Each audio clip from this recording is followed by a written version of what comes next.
Hello and welcome to another episode of JJ Adventures in Traveling. Today's episode, we're in San Antonio, Texas. But before we get started, if you like this video, please click that like button and subscribe to my channel. It really helps me out. Now, on to today's episode. If you ever go down south, you have to stop at a Bucky's. What is a Bucky's? It's one of the world's largest traveler centers. It's like a giant mini Walmart. And it's got everything you ever imagined.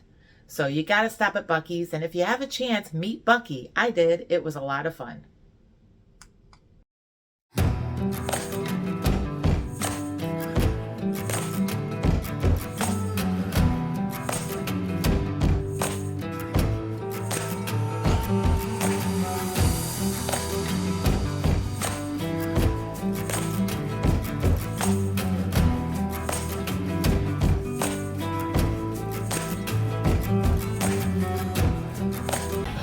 The next time you're in San Antonio, Texas, you gotta come to Smoke Texas Barbecue Sky Bar here in downtown San Antonio. It's awesome. The food is great. There's lots of great shade and misters because it's really hot here. It's like 104 today, but the shade and the misters really help. It's a great place, great barbecue food. I would highly recommend you come here.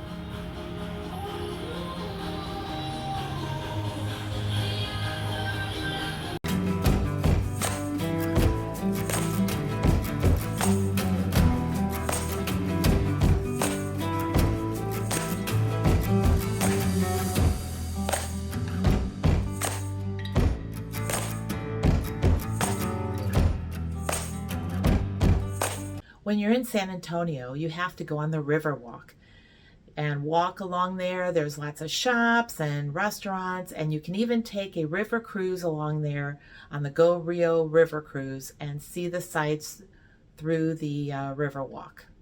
It's a lot of fun.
We stayed at the Menger Hotel while we were in San Antonio, and it was a really nice hotel. It's also haunted, so if you're into the ghost hunting and those kind of things, you definitely want to stay at the Menger Hotel. And it's nice and it's centrally located, so you can walk to lots of attractions.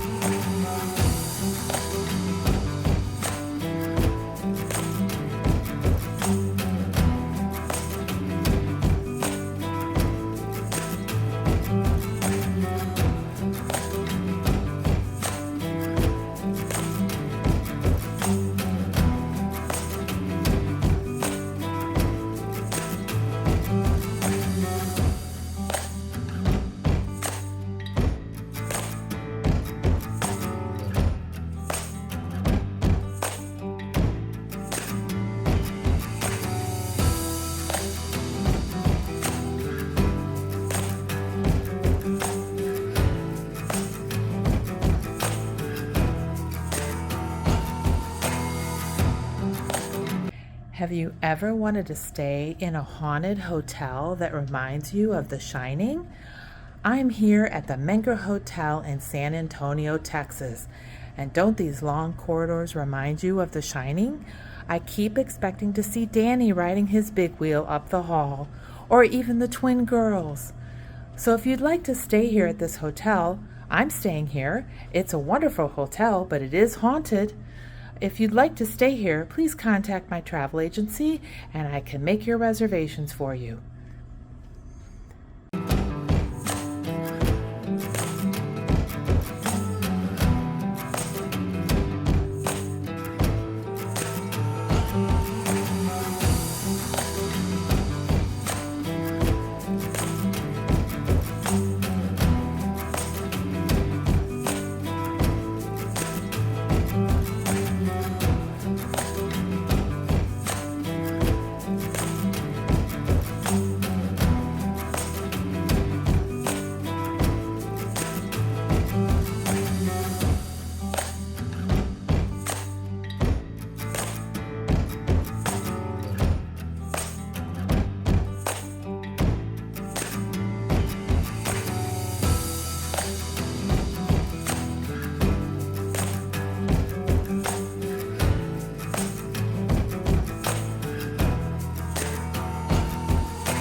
While in San Antonio, you have to go to Schilo's restaurant. It's an old German restaurant, but it has world famous root beer. You have to try it.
Another fun thing to do while you're in San Antonio is go on the Sisters Grimm ghost tours. We went on their ghost bus tour and we heard lots of great ghost stories and lots of stories about haunted places, and we even went to a cemetery.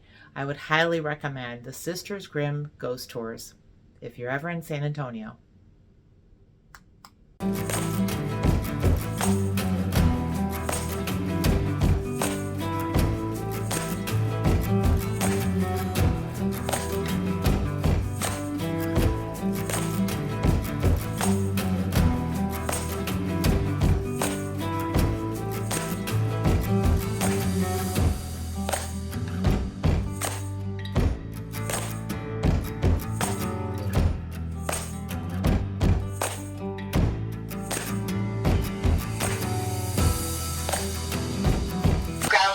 Was discovered in the hotel room as well, which is why I say that the Gunter Hotel right here on the right has the best plumbing in San Antonio, hands down. Oh my God. It didn't clog, it didn't back up. You can flush a whole lady down there, no problem. This was a little before, like forensic criminology and all of that, right? So they had all this blood and not much to go off of. They had no idea who this mysterious Albert Knox was, or even who the victim was. Not a clue. Days went by. They were losing hope. The case went cold until his identity was revealed by none other than his own parents. Turns out Albert Knox was really Walter Emmerich. 37-year-old unemployed accountant still living with his parents and in a teensy bit of trouble already because you see he had stolen his stepfather's checkbook and was writing hot checks all around downtown San Antonio. Like you do. Now those checks actually led investigators right to the guy. So if you look at this map here, you see he left the gun turn and he checked into the St. Anthony. That is a block away. I don't condone murder. It's wrong. Don't do it. But if anyone here is planning on doing some murders, no one in particular, may I suggest to you, maybe go further than a block away from the scene of the crime. Again, not directed at anyone in particular. Now, while we're on the topic here, what room do you think he checked into here at the St. Anthony? 636. Oh, I'm sure he tried. I guess it wasn't available. It's a shame, but you know what? He got the next best thing, right? Room 536. Close enough, right? Okay. So police went to room 536, tried to catch him off guard, but Walter heard them coming, and as they were forcing the door open to the hotel, a shot rang out, and there they found Walter, suffering from a killer migraine. He'd shot himself in the temple, died instantly. With him died any hopes of solving this case. To this day, we have no idea the identity of the victim, that poor girl, or what became of her body, or what was left of it, right? Gorgeous, right? Stunning. What you're looking at in this photo is the oldest continually operating Catholic cathedral in the United States. Sure about that, Lex? Oh, I'm absolutely sure about that, Cindy. How many of you people have been to New Orleans?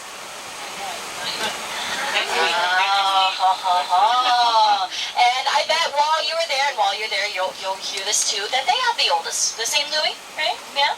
Cute. I'm sorry that I have to be the one to tell you this, but you were deceived by a bunch of Cajun-flavored liars. Or you will soon be deceived. They did have the oldest. They totally did. Tell you what, but they had a big fire in the 1700s. Might have heard of it. Kind of a big deal, right? They had to make some difficult decisions. They had to make some fast decisions. Now, they had time to save the cathedral, right? Or save their favorite bar, Lafitte's. Lafitte's is still there. They had to rebuild their cathedral, so on a technicality, ours is now the oldest, and it's actually going to be coming up on the right-hand side in about 3, 2, now. Wow. Now, this is the oldest part of the structure's cathedral, so yes, there are bodies in those walls. Now, if you get a chance to visit during the daytime, this is still, like I said, a very much an active church, and they welcome people all day long. This door is usually wide open, and as you enter, you're actually going to see a marble sarcophagus. In the sarcophagus are some of the cremated remains of the fallen defenders of the Alamo. And they do claim to have some of the famous guys like David Crockett, James Bowie, William Travis. So if you get a chance, go by and say hello. This is a very important part of not only San Antonio history, but Texas history. Now here in just a moment, we're actually going to be getting off the bus for a little bit and paying a visit to one of our stops here. I pulled out his knife, kind of ear to ear, top to bottom, peeled that face right off, started rearranging it like a little puzzle. Did the same thing to Theodore's legs. Well, then he removed the top portion of the skull, started scooping out those brains, some of which he mashed to Theodore's back. The rest got shoved into Theodore's pockets. Then he was left with an empty brain cavity, so he decided to fill that with rocks and sticks and leaves and dirt.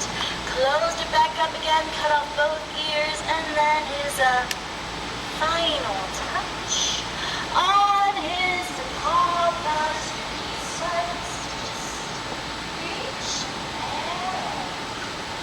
Plucked out one of Theodore's eyeballs, placed it into his breast pocket, and then continued on into town. Now, if any of you think the corner of the saloon and try to catch Ben off guard, right? Now, Ben had other plans. He wanted to be outside in the streets, have an old school, old west shootout like in the movies, right? So he sits up outside waiting for Jack. Jack never comes out. So Ben creeps up to the saloon doors. Through a crack in the door, he sees where Jack is hiding. And through that same crack in the door, he fired 2 shots directly into Jack's chest, killing him instantly. Now don't you worry. Don't you worry. Ben absolutely went to jail for what he did to poor Jack here. For 2 whole days. That is until his trial, where it was ruled as self-defense. Self-defense. He was an innocent man. Don't question it. Now, it's relevant that I mentioned that the city of Austin, Texas, at the time had a bit of a policy, right? If you can't beat them, hire them. So he was a marshal for the city of Austin, Texas. Guy was law enforcement. That on top of being really good at shooting people, I figured that had a lot to do with him being found so very, very innocent. So 2 years go by, and Ben returns to San Antonio with another marshal by the name of Kingfisher. Now they get to San Antonio and they decide they want to have a couple drinks, maybe catch a show. Sounds like a good time, right? So they head down to Jack's place where they are greeted by Joe Foster here. Now, Joe was Jack's best friend and business partner, so he was running the place after Jack's death. Now, thinking bygones are bygones, they're greeted and seated by a smiling, friendly Joe here who was soon, as he escorted them to their seats, put together a posse of 8 sharpshooters to ambush the marshals. So, the show began. The theater filled with smoke and all hell broke loose. By the end of the fight, Kingfisher was dead. Half the posse was dead. So was Ben Thompson. Mission accomplished. Good job, boys. Joe died in the fight too, but not how you're thinking. No. You see, beginning of the fight, Joe was real nervous, right? He's never done anything like this before. He's not a fighter, so his hand was a little shaky when he was reaching for his gun, you know? But he was ready to see this through, and he had his gun in his hand, ready to take aim and do this, and he shoots himself in the leg. Bled out and died the next day. But he died knowing that he was able to avenge his best friend, right? And you can tell where he's buried. He had his best friend's back. While we're in San Antonio, you have to visit the Alamo. It's a great place to learn about the history of the Alamo and the battle that went on there and all the people that died there. So it's another one of those haunted places, but it's definitely worth the visit.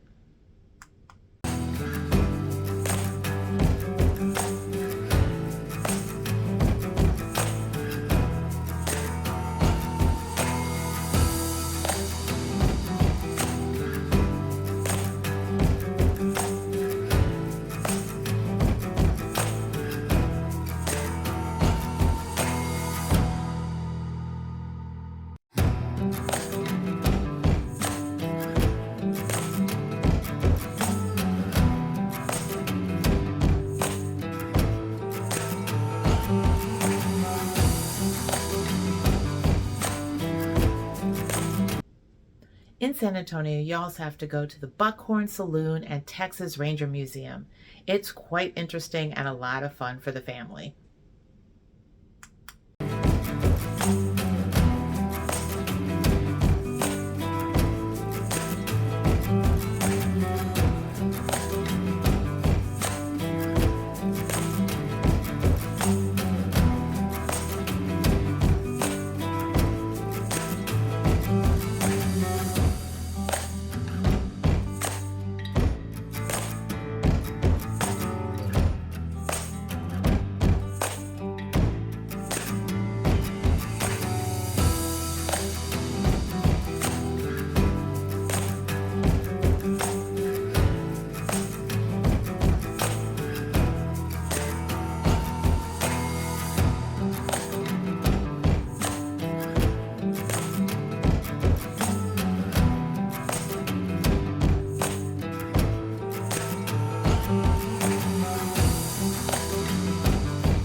And what's a trip to San Antonio without a fun excursion for the kids? We, of course, went to Six Flags Fiesta, Texas. It was a great place, amusement park, had lots of fun, lots of great rides, and the kids really enjoyed themselves.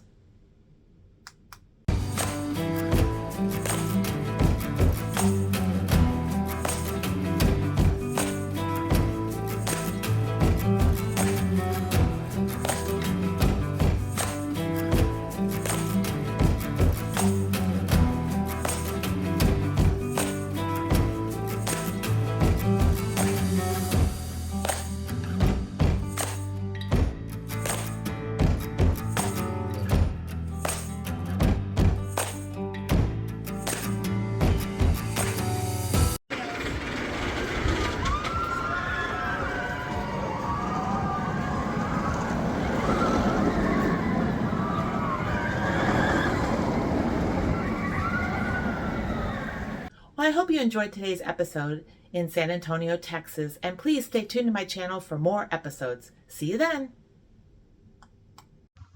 As always, if you like my videos, please think about subscribing to my channel.